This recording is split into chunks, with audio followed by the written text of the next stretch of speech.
નવસારી મહાનગરપાલિકાના મેયર અને કમિશનર દ્વારા જલાલપોરના વોર્ડ નંબર 1 વિસ્તારમાં આજે નિરીક્ષણ કરવામાં આવ્યું હતું. નમસ્કાર દર્શક મિત્રો, તમે જોઈ રહ્યા છો સાંઈ ગ્રુપ સંચાલિત ઝટપટ ન્યૂઝ અને નવસારી લાઈવ. નવસારી મહાનગરપાલિકાના નવનિયુક્ત કમિશનર અશોક ધોરાજીયા જ્યારથી ચાર્જ સંભાળ્યો છે ત્યારથી તેઓ વહેલી સવારે નગરના વિવિધ વિસ્તારોની મુલાકાતો લેતા હોય છે. ત્યારે આજે વોર્ડ નંબર 1 જલાલપોરનો જે વિસ્તાર છે ત્યાં કમિશનર અને તમામ ટીમ સાથે તેઓએ મુલાકાત લીધી હતી. તેઓ સૌથી પહેલાં પહોંચ્યા હતા પુણેશ્વર મંદિર, કે જ્યાં તેમણે મહાદેવજીને પગે લાગ્યા હતા, તેમના આશીર્વાદ મેળવ્યા હતા અને તેમની પાછળ જે વરસાદની કાસ છે ત્યાં જે સફાઈ કામગીરી કરવામાં આવી રહી છે તેનું નિરીક્ષણ કરવામાં આવ્યું હતું, અને જેથી કરીને યોગ્ય વરસાદી નિકાલ થાય અને ત્યાં ગટરનું પાણી જે જઈ રહ્યું છે તેનો પણ વ્યવસ્થિત નિકાલ થાય તે માટેનું નિરીક્ષણ તેમને કરવામાં આવ્યું હતું. અને સ્મશાન ભૂમિ જે જૂની જર્જરિત છે, એટલે કે જે પુણેશ્વર મંદિરની બાજુમાં જ બહાર જે સ્મશાન ભૂમિ છે અને જે વર્ષો જૂની છે અને લોકો ત્યાં આગળ અંતિમ દાહ પણ દેવા જતા હોય છે, ત્યારે આ સ્મશાન ભૂમિની વ્યવસ્થિત બનાવવામાં આવે અને જે લોકોએ લાકડાથી, અત્યારે હાલમાં જે વેરાવળ ગેસ અને લાકડાથી જે થાય છે તેના બદલે જે જૂની પદ્ધતિ લાકડાથી જે અંતિમ સંસ્કાર થતા હોય તે રીતનું આયોજન કરવા માટેની પણ સૂચના આપવામાં આવી છે. તે પ્રકારનું આયોજન કરવા માટે કહેવામાં આવ્યું છે. ત્યારબાદ તે સમગ્ર ટીમ પહોંચી હતી જનતા હાઈસ્કૂલ પાસે, જે બંધ ફળિયામાં પાણીની ભરાવાની સમસ્યાનું નિરીક્ષણ કરવામાં આવ્યું હતું. ત્યાંથી જે પૂરનું પાણી આવી જાય છે અને રસ્તો બંધ થઈ જાય છે તેનું પણ નિરીક્ષણ કરીને તેનું મેપ દ્વારા નિરીક્ષણ કરી અને સમીક્ષા કરવામાં આવી હતી, અને કઈ રીતે તેનો નિકાલ થઈ શકે, કઈ રીતે તેને અટકાવી શકાય તે માટે પણ ખાસ ચર્ચા કરવામાં આવી હતી. ત્યારબાદ તેઓ પહોંચ્યા હતા જલાલપોરના મહણિયા પાસે આવેલા વોટરવર્ક્સની અંદર જઈને તેમને વોટરવર્ક્સનું સંપૂર્ણ નિરીક્ષણ કર્યું હતું. કઈ રીતે પાણી આવે છે, પાણીને ફિલ્ટર કઈ રીતે કરવામાં છે, ફિલ્ટર પાણીનો કઈ રીતે લોકો સુધી પહોંચાડવામાં આવે તે સમગ્ર કામગીરીનું નિરીક્ષણ કર્યું હતું. અને ત્યાં પણ જે જરૂરી સૂચના આપવામાં આવી હતી. ત્યારથી તેઓ આવ્યા હતા જે બહાર એક ક્રિકેટ ગ્રાઉન્ડ છે, વર્ષો જૂનું એક ક્રિકેટ ગ્રાઉન્ડ જે ત્યાં આવ્યું છે તેનું પણ નિરીક્ષણ કર્યું હતું. તો નિરીક્ષણ દરમિયાન શું ચર્ચા થઈ હતી સાંભળો તમે. આમાં કોઈ લોકોએ કોઈ જાતનું મહેરબાની કરીને કોઈ છેડછાડ કરવા નહીં, છોકરાને રમવા દેવા. આ બધા હાજર થઈ જાય છે સાહેબ, અહીંયા આ પ્લાન્ટ લાવીએ ને અહીંયા આ લાવીએ. આ ભલે જગ્યા ગૌચરની છે પણ કોઈ છોકરાને રમવા માટે આ બાજુ પશ્ચિમમાં કોઈ મેદાન નથી.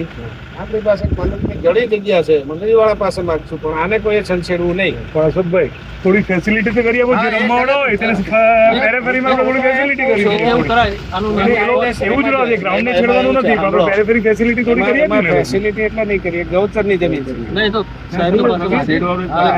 આગી આપતા હોય અને ગૌચર આપતા હોય, કારણ કે ગૌચરની જગ્યામાં 1 ઇંચ બી આમ તેમ, પણ આટલે એટલું થાય કે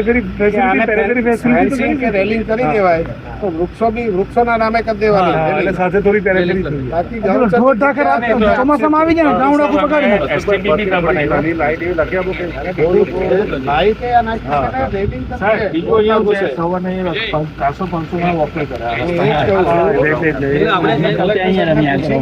ડેવલપ મ્યુનિસિપલ મેદાનની જેમ કરીએ.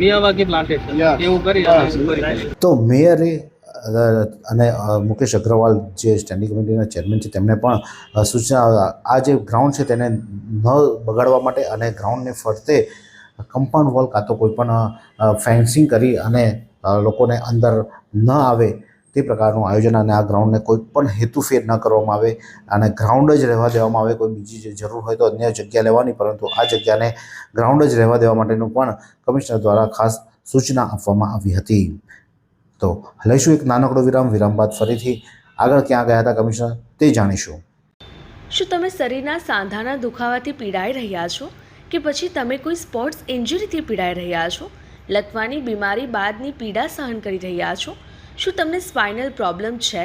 તો આ તમામ દુખાવાને હવે બાય કરી દો, કારણ કે માસ્ટર ડિગ્રી ધરાવતા ખૂબ જ અનુભવી ફિઝિયોથેરાપિસ્ટ ડૉક્ટર અમિત પટેલ પાસે તમે આ તમામ સમસ્યાઓનું સચોટ નિદાન કરાવી ફરીથી નોર્મલ જિંદગી જીવી શકો છો. તો સરનામું નોંધી લો.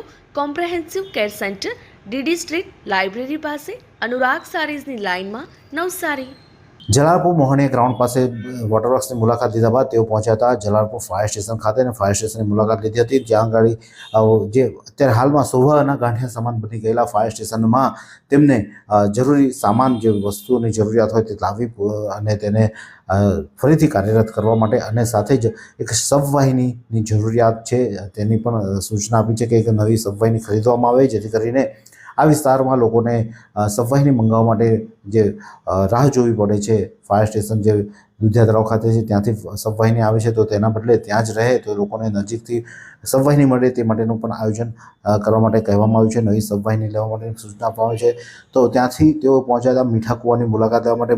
મીઠા કૂવા પર જે અત્યારે હાલમાં ખુલ્લો છે અને કોઈ અકસ્માત ન સર્જાય, કોઈ અંદર પડી ન જાય તેને માટે ઉપર ગ્રીલિંગ કરી એટલે કે જાળી મૂકવામાં આવે તેવી પણ ખાસ સૂચના આપવામાં આવી હતી। ત્યાંથી તેઓ પહોંચ્યા હતા પોલીસ ચોકી પાસે જે તળાવ આવ્યું છે જલાલપોરનું જે થાણા તળાવ છે પોલીસ ચોકીની બાજુમાં, તેનું અત્યારે હાલમાં કામગીરી ચાલી રહી છે, બ્યુટિફિકેશનની કામગીરી ચાલી રહી છે, તેનું નિરીક્ષણ કર્યું હતું, જરૂરી સૂચનાઓ આપવામાં આવી હતી અને ત્યાં જે રસ્તા પર જે કોન્ટ્રાક્ટર દ્વારા માટી નાખવામાં આવી છે અને જેથી કરીને આવતા જતા લોકોને હાલાકી પડતી હતી, જે કમિશનરને ધ્યાને આવતા તેમને કડક સૂચના આપી હતી કે આ માટી તાકીદે હટાવવામાં આવે, GPS નાખવામાં આવે અને આ રસ્તા પર પાણી છાંટી અને જે ધૂળ ન ઉડે, એક પણ ધૂળનો રજકણો લોકોના આંખમાં ન ઉડે તેની કાળજી રાખવા માટે તાકીદ કરવામાં આવી છે અને ખાસ સૂચના આપવામાં આવી છે।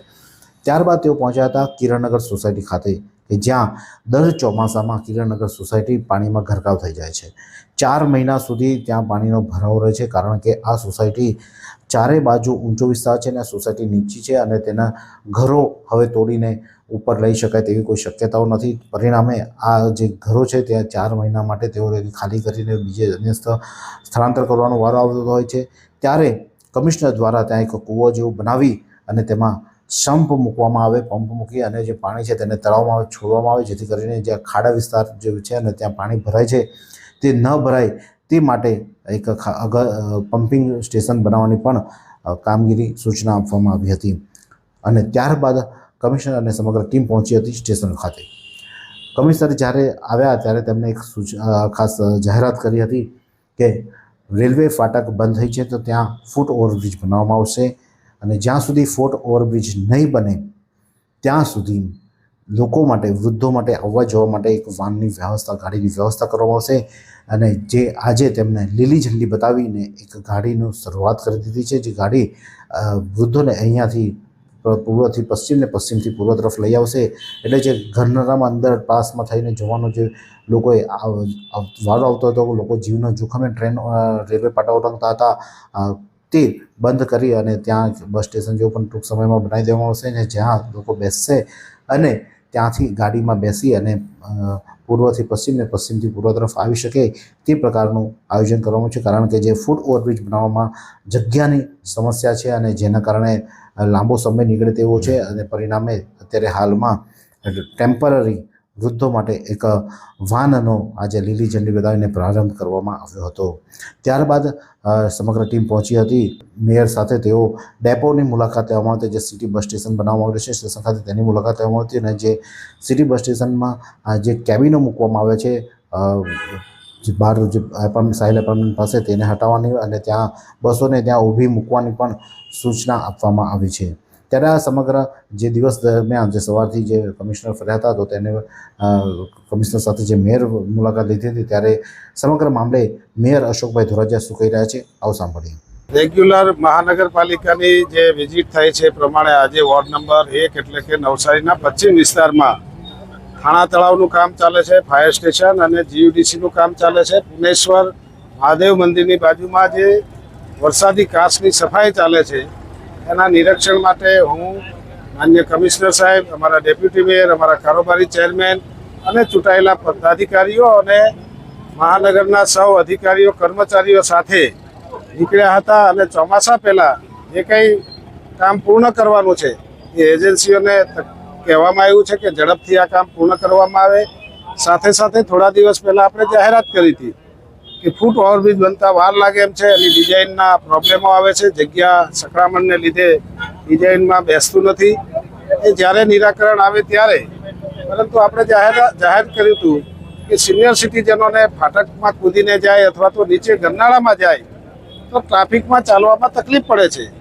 અને કમિશનર સાહેબને મેં વિનંતી કરી હતી ને સાહેબે એ વિનંતીને માન આપીને મહાનગરપાલિકા દ્વારા આજથી વિનામૂલ્યે એક વયન રાખવામાં આવી છે. બંને બાજુ 2 દાડામાં સ્ટ્રક્ચર ઊભા થઈ જશે, બેસવા માટે બાકડાની વ્યવસ્થા હશે અને ફ્રીમાં સિનિયર સિટીઝનોને આ છેડેથી ત્યાં ને એ છેડેથી અહીંયા લાવવામાં આવશે, જેથી કરીને એની મુશ્કેલીનો દૂર થાય અને અકસ્માત ન થાય એની કાળજી લેવામાં આવી છે અને ફ્રી સેવા આજથી શરૂ કરવામાં આવી. અને તેમને આજે જે સમગ્ર કામગીરી કરી હતી, જલાલપુર વોર્ડ નંબર 1ના વિવિધ વિસ્તારોની મુલાકાત લીધી હતી અને જે કામગીરી ચાલે છે તેને સમીક્ષા કરી જરૂરી સૂચનો આપ્યા છે.